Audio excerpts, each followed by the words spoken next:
Hello everyone, आप सभी का स्वागत है बंसल क्लासेस के यूट्यूब चैनल पे। मेरा नाम है अनिल। आज मैं आपको बायोलॉजी पढ़ाऊंगा। बायोलॉजी का बहुत ही इंपॉर्टेंट चैप्टर हम डिस्कस करने जा रहे हैं, the fundamental unit of life. चलिए आइए शुरुआत करते हैं। आज हमारा लेक्चर 1 है। आप सभी को डियर स्टूडेंट क्लास 8 में थोड़ा बहुत आइडिया होगा cell the unit of life वाले चैप्टर के बारे में। तो आप सभी को ये बात भी पता होगी कि जितने भी लिविंग ऑर्गेनिज्म होते हैं वो किससे बने होते हैं डियर स्टूडेंट? सेल से बने होते हैं, right. All living organisms are made up of cell. ठीक है, इसीलिए हम क्या कहते हैं, cell is the fundamental unit of life. ठीक। अब एक बात आती है डिस्कवरी ऑफ सेल को लेके ना, डिस्कवरी ऑफ सेल। तो डिस्कवरी ऑफ सेल कौन साइंटिस्ट ने की थी? रॉबर्ट हुक ने। किस ईयर में की थी? 1665 में की थी। आइए अब इसको कैसे इनने डिस्कवर किया वो समझते हैं नेक्स्ट स्लाइड में। तो हम यहां समझेंगे कि कैसे सेल का आइडिया आया, कैसे साइंटिफिक कम्युनिटी में पता चला कि सेल नाम की भी कोई चीज होती है। तो एक साइंटिस्ट थे जिनका नाम था रॉबर्ट हुक। रॉबर्ट हुक ने क्या किया, एक प्रिमिटिव माइक्रोस्कोप बनाया और इस माइक्रोस्कोप की सहायता से वो वेरियस स्ट्रक्चर को स्टडी करने लगे। उन्होंने क्या देखा, ओक ट्री का जो बार्क होता है उसके द्वारा क्या रिलीज होता है? कॉर्क। और इस कॉर्क का इतने बहुत पतला सा क्या बनाया है? स्लाइस बनाया, बहुत पतला सा स्लाइस बनाया। और इस कॉर्क के स्लाइस को उन्होंने अपने ही द्वारा बनाए गए प्रिमिटिव माइक्रोस्कोप की सहायता से क्या किया डियर स्टूडेंट? इसके स्ट्रक्चर को स्टडी किया। जब इन्होंने इसका स्ट्रक्चर को स्टडी किया तो उन्हें यहाँ पे इस तरीके से हनी कॉम लाइक स्ट्रक्चर दिखा। कैसा दिखा? मधुमक्खी के छत्ते के जैसा इनको स्ट्रक्चर दिखा। और वहां पे जैसे कि मधुमक्खी के छत्ते में आपने देखे होंगे ना, इस तरीके से क्या होते हैं? लिटिल कंपार्टमेंट्स होते हैं, राइट। ऐसे ही इनने जो कॉर्क का जो स्ट्रक्चर देखा वहां पे इस तरीके से उन्हें क्या नजर आए? कंपार्टमेंट्स नजर आए। अब जो स्मॉल कंपार्टमेंट उन्हें नजर आए थे, रॉबर्ट हुक को इस तरीके से क्या नजर आए थे? स्मॉल कंपार्टमेंट नजर आए थे जब उन्होंने क्या किया था, कॉर्क का जो स्ट्रक्चर को क्या किया था, अपने माइक्रोस्कोप की सहायता से ऑब्जर्व किया था। तो वहां पे इस तरीके से क्या दिखा उनको? इस तरीके से ये आपके लिटिल कंपार्टमेंट दिखे। और इन बहुत जो छोटे कंपार्टमेंट थे, लिटिल कंपार्टमेंट, इनको इन्होंने बोला सेल। सेल, ठीक है। सेल का मतलब क्या होता है? सेल एक लैटिन वर्ड है जिसका मतलब होता है अ लिटिल रूम। क्या होता है? A little room. आप जब कई बार यूनिवर्सिटीज में जाओगे इन फ्यूचर, या आप कॉलेज में गए होगे, स्कूल्स में अपने, तो आपने स्कूल्स में देखा होगा ऐसे कि एडमिशन सेल बने होते हैं। एडमिशन सेल क्या होता है? एक छोटा सा इस तरीके से क्या होता है? कमरा बना होता है, उसको हम एडमिशन सेल बोलते हैं। तो बेसिकली सेल क्या है? Basically a little room. ठीक है। तो ऑल्दो ये डिस्कवरी जो सेल की यहाँ पर हुई थी बहुत ज्यादा सिग्निफिकेंट नहीं थी, लेकिन साइंटिफिक कम्युनिटी में इसने बहुत अच्छा आइडिया दिया कि जो लिविंग ऑर्गेनिज्म होते हैं बेसिक फंडामेंटल यूनिट से बने होते हैं, और उसे हम क्या कहते हैं? सेल कहते हैं, है ना। एग्जैक्टली अगर रॉबर्ट हुक ने किसको एग्जामिन किया था? डेड सेल को ऑब्जर्व किया था, क्योंकि कॉर्क सेल किससे बनी होती है? आपका डेड सेल से बनी होती है। बेसिकली उनने जो बाउंड्रीज देखी थी ये क्या थी? ये सेल वॉल्स थी। क्या थी? Cell wall. और उसके भीतर क्या मौजूद नहीं था? साइटोप्लाज्म मौजूद नहीं था, है ना। फिर भी अगर कोई भी आपसे पूछे कि हु डिस्कवर सेल, सेल की खोज किसने की, तो आप लिखना 1665 में रॉबर्ट हुक ने किसकी खोज की? सेल की खोज की। ठीक है। तो अगर इस तरीके से यहाँ पर थिन स्लाइस रखेंगे हम कॉर्क का, और इसके स्ट्रक्चर को प्रिमिटिव माइक्रोस्कोप की सहायता से रॉबर्ट हुक ने देखा, तो कुछ इस तरीके से उन्हें स्ट्रक्चर नजर आया। और ये बेसिकली कैसा दिख रहा था? हनी कॉम के जैसे दिख रहा था। कैसा दिख रहा था डियर स्टूडेंट? हनी कॉम से। देखिए यहाँ पे तो इस स्ट्रक्चर ने हनी कॉम के जैसे दिखा, और इन्हीं को ये जो इस तरीके से दिख रहे हैं ना, राइट, इन्हीं पर्टिकुलर स्ट्रक्चर जो बेसिकली आपका कॉर के अंदर दिख रहा था, इसी को इन्होंने बोला सेल। क्या बोला? सेल। चलिए आगे बढ़ते हैं। अब वही बात है, डिस्कवरी ऑफ सेल्स के बारे में बताया गया है। एग्जैक्टली मैं यहाँ पर देखिए इस तरीके से उनको स्ट्रक्चर दिखा, जो अपने माइक्रोस्कोप की सहायता से दिखा, वो कुछ इस तरीके से उन्हें कॉर्क का स्ट्रक्चर दिखा, और इसको उन्होंने क्या बोला? सेल या कंपार्टमेंट। एक बहुत अच्छा क्वेश्चन, अगर आप हायर एग्जामिनेशन की तैयारी करेंगे या कोई भी कॉम्पिटिटिव एग्जाम की तैयारी करेंगे, तो एक कई बार क्वेश्चन पूछा जाता है कि एक माइक्रोग्राफिया जो बुक थी वो किसने पब्लिश की थी? तो आप लिखना लिखना रॉबर्ट हुक ने। ठीक है, जब रॉबर्ट हुक ने अपना प्रिमिटिव माइक्रोस्कोप बनाया, तो प्रिमिटिव माइक्रोस्कोप बनाने के बाद उन्होंने क्या किया, राइट, उन्होंने अपना प्रिमिटिव माइक्रोस्कोप बनाने के बाद कई स्ट्रक्चर को क्या किया, स्टडी किया, राइट, और जो भी उनकी इमेजेस थी उनको एक बुक में पब्लिश किया, और उसी बुक का नाम है माइक्रोग्राफिया। माइक्रो मतलब छोटी चीजों की क्या है, ग्राफिकल उन्होंने क्या डेवलप करी, इमेज डेवलप करी with the help of their primitive microscope. ठीक है, तो this was very first time that someone had observed that living things appear to consist a separate unit। ये फर्स्ट टाइम था जब किसी ने ये बताया कि जो लिविंग ऑर्गेनिज्म होते हैं उनके अंदर सेपरेट यूनिट्स होती है। ठीक है, अब देखिए जैसे जैसे साइंटिफिक कम्युनिटी में माइक्रोस्कोपिक में डेवलपमेंट होते गया, वैसे वैसे हम सेल के बारे में और अधिक क्या जानने लगे। तो एक साइंटिस्ट थे जिनका नाम था एंटोन वॉन लीवनहॉक। 1674 में एंटोन वॉन लीवनहॉक ने भी अपना एक माइक्रोस्कोप बनाया। अगर मैं बात करूं रॉबर्ट हुक के माइक्रोस्कोप से इसको कंपेयर करूं, तो ये ज्यादा क्या था, उन रिलेटिवली एडवांस था। तो उन्होंने क्या किया, वो बेसिकली यहां पर समझिए, तो उन्होंने क्या किया, ये पॉन्ड का जो वाटर होता है ना, पॉन्ड वाटर का इस तरीके से ये सैंपल लिया, राइट, और इस पॉन्ड वाटर के सैंपल को उन्होंने अपने इस प्रिमिटिव माइक्रोस्कोप में देखने की कोशिश की। तो जब उन्होंने पॉन्ड वाटर को अपने माइक्रोस्कोप की सहायता से देखने की कोशिश की, तो उसमें उन्होंने उनको छोटे छोटे ऐसे एनिमल लाइक स्ट्रक्चर दिखे, राइट, इनको उन्होंने बोला एनिमिकुलस। क्या बोला, एनिमिकुलस। एनिमिकुलस का मतलब होता है आपका स्मॉल एनिमल। क्या होता है, small animal like structure, right. तो बेसिकली इन्होंने क्या देखा, प्रोटोजोवंस को देखा। किसको देखा, प्रोटोजोवंस को देखा। ठीक है, प्रोटोजोवा जो होते हैं उनको इन्होंने देखा। ठीक है, तो एग्जामिनर आपसे पूछेगा फर्स्ट टाइम लिविंग सेल की डिस्कवरी किसने की, फर्स्ट टाइम लिविंग सेल को किसने देखा, तो आप लिखना एंटोन वॉन लीवनहॉक। किसने देखा, एंटोन वॉन लीवनहॉक ने फर्स्ट टाइम लिविंग सेल को देखा। और जो उनको इस तरीके से मूव करती हुई ये सेल नजर आई, इसको उन्होंने बोला लिटिल एनिमल, या फिर हम कह सकते हैं एनिमिकुलस बोला। क्या बोला, एनिमिकुलस इन स्ट्रक्चर को उन्होंने बोला। डियर स्टूडेंट, एक क्वेश्चन और पूछ सकता है एग्जामिनर। ठीक है, अगर वो पूछेगा स्पर्म की डिस्कवरी किसने की, स्पर्म की डिस्कवरी भी किसने की थी, एंटोन वॉन लीवनहॉक ने। ठीक है, चलिए आगे बढ़ते हैं। आपकी बुक में एक एक्सपेरिमेंट दिया है, वो एक्सपेरिमेंट आप अपने स्कूल में ही परफॉर्म करेंगे, आपको अच्छे से समझ में आएगा। बस मैं यहाँ पे आपको ये समझा देता हूं कि लेट से हमने एक ऑनियन बल्ब लिया, यानी कि प्याज लिया, राइट। इस ऑनियन बल्ब से हमने इसका एपिडर्मिस को क्या किया, अलग किया, और इस एपिडर्मिस का हमने इस तरीके से स्लाइड तैयार किया। क्या तैयार किया, स्लाइड तैयार किया। ठीक है, स्लाइड तैयार करने के बाद हमने कंपाउंड माइक्रोस्कोप की सहायता से इस स्ट्रक्चर को स्टडी किया। तो वहां पे उन्होंने देखा जो पूरा ऑनियन बल्ब है वो एक फंडामेंटल कॉमन यूनिट से बना है। और ये बेसिकली किससे बना था, आप तो जानते ही हैं, ये किससे बना था, सेल से बना था। तो आप देख सकते हैं यहाँ पर लेबलिंग की है इस डायग्राम की। तो ये देखो ऑनियन सेल्स है। ठीक है, ऑनियन सेल्स में इधर पे आपको ये क्या दिख रहा है, न्यूक्लियस दिख रहा है, यहाँ पे फ्लूइड टाइप का दिख रहा है, इसको हम कहते हैं साइटोप्लाज्म कहते हैं। और ये जो बड़ा सा स्ट्रक्चर होता है, आपको तो पता है ना, 80 to 85% प्लांट सेल में कौन ऑक्यूपाई करता है, वैक्यूल। तो यहाँ पर क्या नजर आ रहा है आपको, वैक्यूल। और ये बीच में क्या नजर आ रहा है, न्यूक्लियस नजर आ रहा है। न्यूक्लियस के अंदर क्या होता है, जेनेटिक मटेरियल। और प्लांट सेल में आपको पता ही है सेल वॉल मौजूद होती है।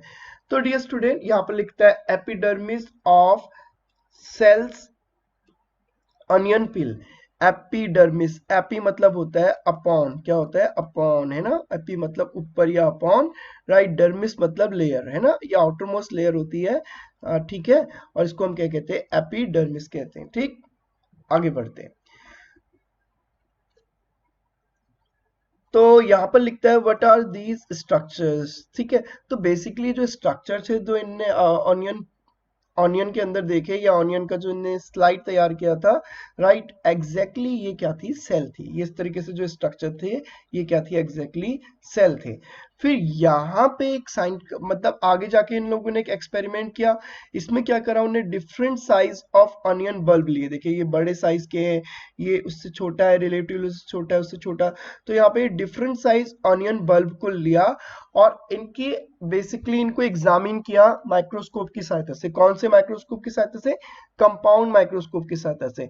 जब इन्होंने कंपाउंड माइक्रोस्कोप की सहायता से उनको स्टडी किया, इन्होंने देखा कि चाहे ऑनियन बल्ब का साइज छोटा है, बड़ा है, लेकिन इनका जो फंडामेंटल बेसिक स्ट्रक्चर है, राइट, वो सेम है। और इस फंडामेंटल बेसिक स्ट्रक्चर को ही हमने क्या बोला, सेल बोला। ठीक है, यहाँ पर देखिए कितना प्यारा सा स्लाइस बनाया, यहाँ पर देखिए ये।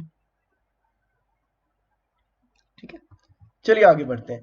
अब डियर स्टूडेंट, एग्जैक्टली हम यहाँ पे बात करने जाएंगे व्हाट इज सेल। ठीक, तो सेल क्या होती है। Cell is the basic fundamental structural and functional unit of living organism, या मैं इसको बोलूं कि it is a basic structural and functional unit of all living organism. जितने भी लिविंग ऑर्गेनिज्म होते हैं उनका जो स्ट्रक्चरल एंड फंक्शनल यूनिट है वो कौन है, सेल है। ठीक है, यानी कि कोई भी सेल को, अगर कोई भी ऑर्गेनिज्म को कोई लिविंग बनाता है तो लिविंग बनाने में बहुत इंपॉर्टेंट रोल प्ले कर रहे हैं आपका सेल। ठीक है, फिर हम बात करेंगे अभी सेल ऑर्गेनेलिस के बारे में, अभी बात करेंगे। अगर हम बात करें टाइप ऑफ ऑर्गेनिज्म, तो टाइप ऑफ ऑर्गेनिज्म बेसिकली दो टाइप के ऑर्गेनिज्म होते हैं, यूनिसेलुलर ऑर्गेनिज्म और दूसरा हमने बोला मल्टी सेलुलर ऑर्गेनिज्म। देखिए यूनिसेलुलर ऑर्गेनिज्म जो होते हैं, यूनि मतलब क्या होता है, आप पहले से पढ़े हुए हैं, 8th वगैरह छोटी क्लास में पढ़ा होगा, राइट। यूनि का मतलब होता है, यूनि का मतलब होता है सिंगल, राइट। सेलुलर मतलब सेल। वे ऑर्गेनिज्म जो सिंगल सेल से बने होते हैं, किससे बने होते हैं, सिंगल सेल से बने होते हैं, राइट। उसको हम, ऐसे ऑर्गेनिजम्स को हम बोलते हैं यूनिसेलुलर ऑर्गेनिज्म। तो टाइप्स ऑफ ऑर्गेनिज्म के अंदर आपको दो प्रकार के ऑर्गेनिज्म दिख रहे हैं। एक तो जो पूरा का पूरा जो ऑर्गेनिज्म है वो केवल एक ही सेल से बना है, और मल्टी सेलुलर ऑर्गेनिज्म क्या होते हैं, ये ऑर्गेनिज्म कई कोशिकाओं से या कई सेल से एग्रीगेट होके बने होते हैं। इनको हम क्या कहते हैं, मल्टी सेलुलर ऑर्गेनिज्म। ठीक, कुछ एग्जांपल देखते हैं। ठीक, तो यूनिसेलुलर ऑर्गेनिज्म मैं आपको बता चुका हूं, यूनि मतलब क्या हो गया, सिंगल, सेलुलर मतलब सेल। ऐसे ऑर्गेनिज्म जो केवल एक ही सेल से बने हैं उन्हें हम क्या बोलेंगे, यूनिसेलुलर ऑर्गेनिज्म बोलेंगे। ठीक है, एम आई क्लियर, यस। ठीक है, तो जैसे कि इसके एग्जाम्पल हो जाएंगे, बैक्टीरिया हो गया, अमीबा हो गया, ईस्ट हो गया, राइट। तो ये किसके एग्जाम्पल हो जाएंगे, यूनिसेलुलर ऑर्गेनिज्म। ठीक, यूनिसेलुलर ऑर्गेनिज्म जैसे बैक्टीरिया का कोई नाम पता है आप लोगों को, यस। जैसे हम बोल सकते हैं साइनोबैक्टीरिया, जिसको आप ब्लू ग्रीन एल्गी के नाम से जानते हैं, जो कि क्या करता है, फोटोसिंथेसिस करता है। आपको याद आ रहा है, राइट, वेरी गुड। और जैसे हम बोल सकते हैं माइकोबैक्टीरियम ट्यूबरकुलोसिस, जो टीबी कॉज करता है ना, वो भी तो बैक्टीरिया है, वो भी क्या है, यूनिसेलुलर है।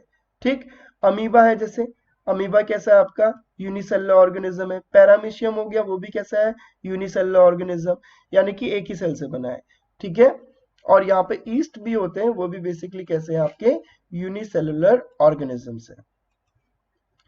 तो organism consisting of only one independent cell, right. जैसे कि आपके एग्जांपल दिए हैं, क्लाइडोमोनास दिया है, पैरामीशियम दिया है और बैक्टीरिया, ये आपके एनसीईआरटी के हैं। ठीक है, क्लाइडोमोनास, पैरामीशियम और बैक्टीरिया।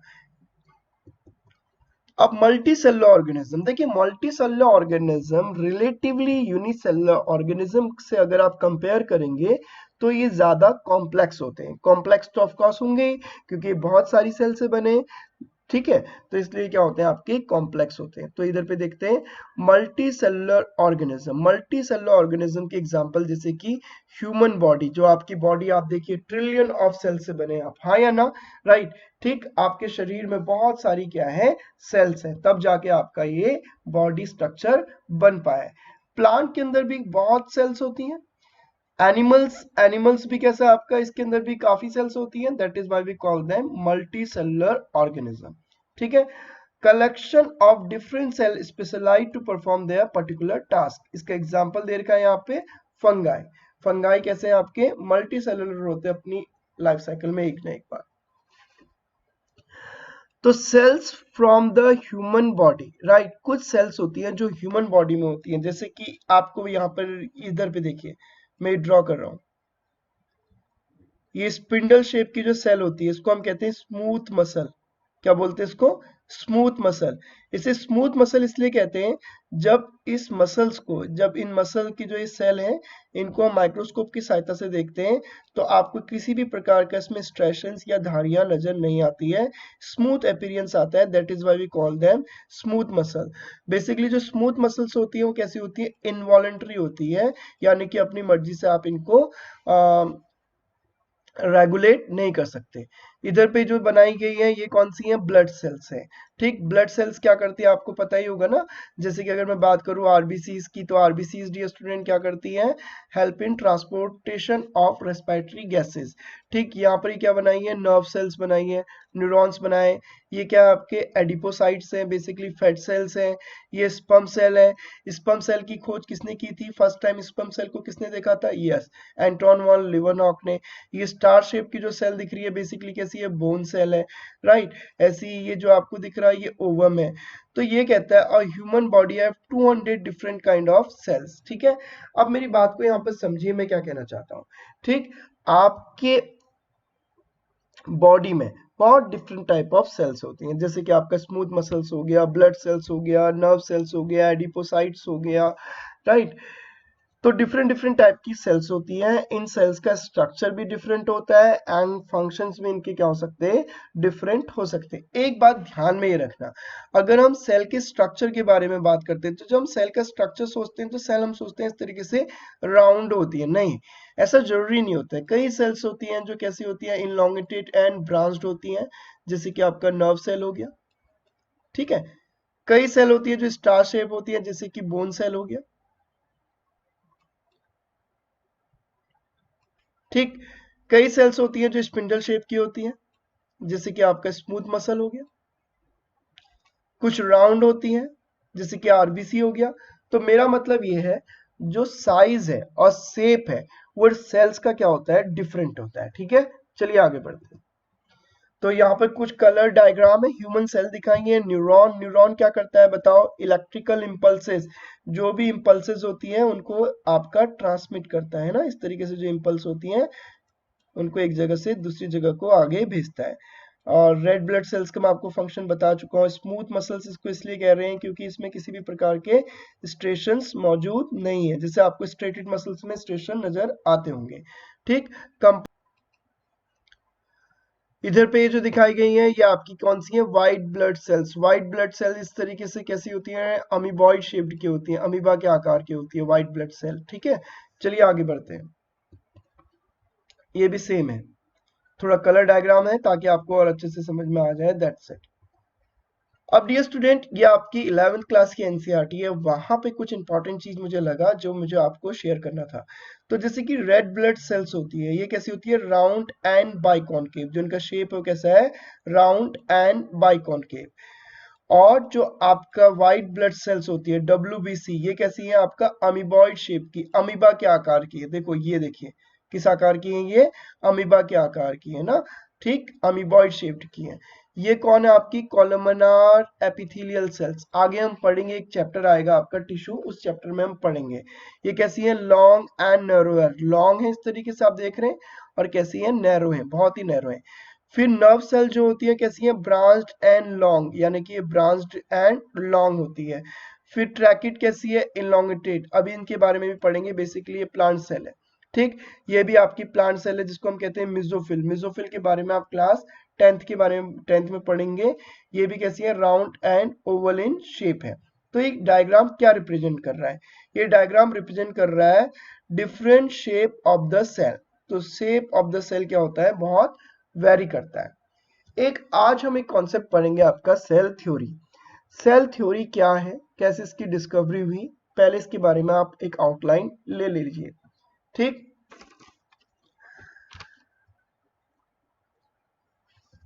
तो यहाँ पर एक साइंटिस्ट है आपका शिल्डन, राइट, श्वान, राइट। तो शिल्डन एंड श्वान ने प्लांट पे आपका शिल्डन ने किस पे स्टडी किया, प्लांट पे स्टडी किया, श्वान ने किस पे स्टडी किया, आपका एनिमल सेल पे स्टडी किया।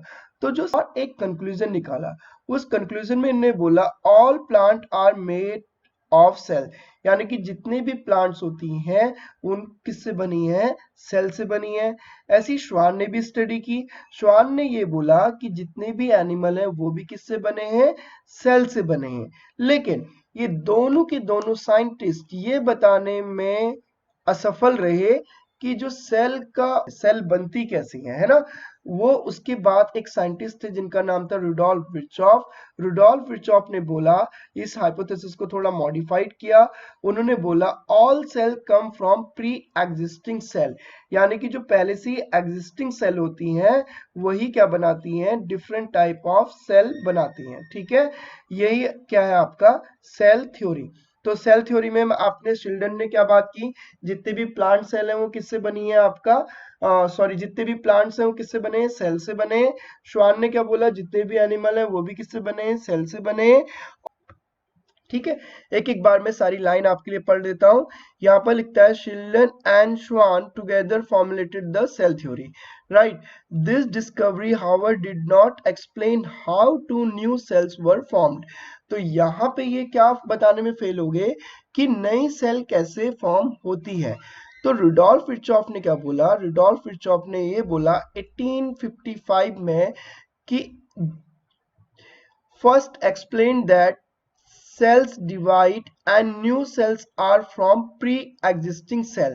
तो उन्होंने एक बात बोला कि जो सेल होती है वो डिवाइड करती हैं और जो नई सेल बनती हैं वो प्री एग्जिस्टिंग सेल से ही बनती हैं। ठीक है, ये जो वर्ड लिखा है इस वर्ड का मतलब है कि आपका जो सेल्स होती हैं, जो नई सेल्स होती हैं वो प्री एग्जिस्टिंग सेल से ही बनती है। ये वर्ड कई बार आपसे पूछेगा, इसका मतलब भी पूछेगा, right. He modified the hypothesis of Sheldon and Schwann to give the cell theory in final shape। तो आज के दिन में जो हम सेल थ्योरी को स्टडी करते हैं वो कैसे समझते हैं वो देखिए। All living organism are composed of cells, जितने भी लिविंग ऑर्गेनिज्म है, चाहे वो प्लांट सेल है चाहे वो एनिमल सेल है, सब के सब किससे बनी है, आपका सेल से बनी है। या product and product of cells, basically क्या है, प्रोडक्ट ऑफ सेल्स है।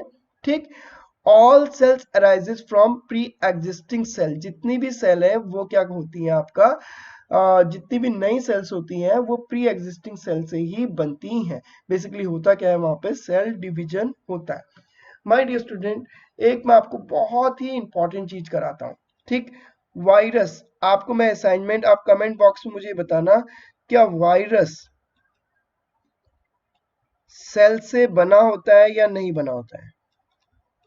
आप मुझे कमेंट बॉक्स में बताना वायरस सेल से बने होते हैं या नहीं बने होते हैं। अगर सेल से नहीं बने हैं तो वायरस किससे बने होते हैं। ठीक है, क्योंकि आप जान रहे हैं आजकल वायरस का जो टॉपिक है बहुत ही क्या है, ट्रेंड में चल रहा है, दैट इज अबाउट द कोविड-19 के बारे में मैं बात कर रहा हूँ, है ना, राइट। चलिए आगे बढ़ते हैं। तो यहाँ पर जैसे जैसे माइक्रोस्कोपी का क्या हुआ, एडवांसमेंट हुआ, वैसे वैसे क्या हुआ, आप सेल के बारे में ज्यादा जानने लगे। जैसे कि बहुत प्रिमिटिव जो माइक्रोस्कोप बनाया था वो कौन साइंटिस्ट थे, रॉबर्ट हुक ने। रॉबर्ट हुक ने अपने प्रिमिटिव माइक्रोस्कोप की सहायता से फर्स्ट टाइम किसको देखा था, सेल को देखा था। उसके बाद यानी कि कौन सी ईयर में, 1665 में। उसके बाद कौन सा साइंटिस्ट आए, एंटोन वॉन लीवेनहॉक ने। 1674 में एंटोन वॉन लीवेनहॉक ने फर्स्ट टाइम किसको देखा, लिविंग सेल को देखा। क्या बोला, लिविंग सेल को देखा। और इन सेल को उन्होंने बोला एनिमिकुलस, क्या बोला था, एनिमिकुलस बोला था। उसके बाद यहाँ पर लिखता है, जो मैं सारी बातें बताऊं, free living cell in pond water of first time जो लिविंग सेल देखी किसने देखी, लीवेनहॉक ने। क्यों, इसके बाद it was observed by Robert Brown in 1831 who discovered the nucleus in the cell. यानी कि सेल में जो न्यूक्लियस, देखिए आप थोड़ी बहुत बातें तो जानते होंगे, ये सेल है, राइट। इस सेल को फर्स्ट टाइम किसने देखा, रॉबर्ट हुक ने देखा। फर्स्ट टाइम लिविंग सेल को किसने देखा, एंटोन वॉन लीवेनहॉक ने, राइट। जैसे जैसे माइक्रोस्कोपी में एडवांसमेंट होते गया वैसे वैसे साइंटिस्ट क्या करने लगे, सेल के बारे में और डिटेल में स्टडी करने लगे। तो बेसिकली आपका 1831 में रॉबर्ट हुक नहीं कह रहा, मैं बोल रहा हूँ रॉबर्ट ब्राउन ने क्या डिस्कवरी किया? रॉबर्ट ब्राउन ने डिस्कवर किया आपका न्यूक्लियस को। किसको डिस्कवर किया? न्यूक्लियस को। न्यूक्लियस के बारे में किसने आइडिया दिया? रॉबर्ट ब्राउन ने। फिर एक साइंटिस्ट थे परकिंजे ने 1839 में फर्स्ट टाइम एक टर्म कॉइन किया जिसको हम कहते हैं protoplasm, right, for the fluid substance of the cell. अब ये प्रोटोप्लाज्म क्या है, ये आज का लास्ट टॉपिक रहेगा।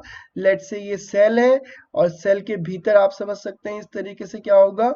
न्यूक्लियस होगा और यहाँ पर एक न्यूक्लियर मेम्ब्रेन आप एज्यूम कर सकते हैं। ठीक, अब क्या होता है इस तरीके से प्लाज्मा मेम्ब्रेन और न्यूक्लियर मेम्ब्रेन के बीच में जो फ्लूइड होता है इसे आप क्या कहते हैं? साइटोप्लाज्म। इसे हम क्या कहते हैं डियर स्टूडेंट? साइटोप्लाज्म। और इस तरीके से न्यूक्लियस के अराउंड जो फ्लूइड होता है इसको हम क्या कहते हैं? न्यूक्लियोप्लाज्म। क्या बोलते हैं? न्यूक्लियोप्लाज्म।